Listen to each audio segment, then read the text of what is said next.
চল আমরা একসাথে গিয়ে লাউ সংগ্রহ করি। হ্যাঁ চল চল। তো বর্তমান হচ্ছে লাউয়ের এমন একটা সিজন চলতেছে যেই সময় প্রায় সবার কিন্তু লাউয়ের মাচায় লাউ শেষ, মানে লাউয়ের ফলন দেওয়া শেষ।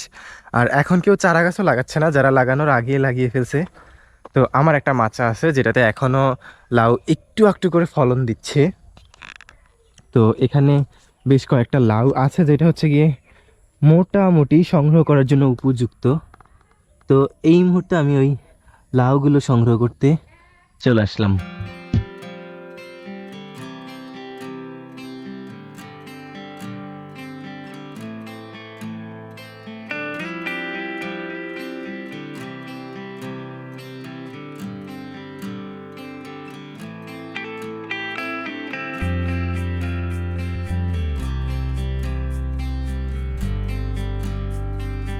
তো আমার এই যে ছোট্ট লাউয়ের জায়গা থেকে এই অসময়ে আজকের আমার এই হচ্ছে লাউ সংগ্রহ, যেখানে হচ্ছে গিয়ে আমার এখানে প্রায় হচ্ছে 4টা 5টা 6টা 60টা লাউ আমি আজকে সংগ্রহ করছি। এখানে 4টা লাউ সিমিলার সাইজের, এই 2টা লাউ মোটামুটি ভালো, একটু ছোট।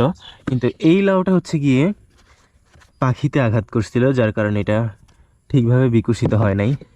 তো সর্বোপরি হচ্ছে গিয়ে আল্লাহ তাআলার শুকরিয়া আদায় করি যে আল্লাহ তাআলা আমার রিজিকে রেখেছে। রিজিকের মালিক আল্লাহ, তো আল্লাহ রেখেছে বলেই আমি এগুলো আমার গাছ থেকে সংগ্রহ করতে পারতেছি। আল্লাহর শুকরিয়া, আলহামদুলিল্লাহ।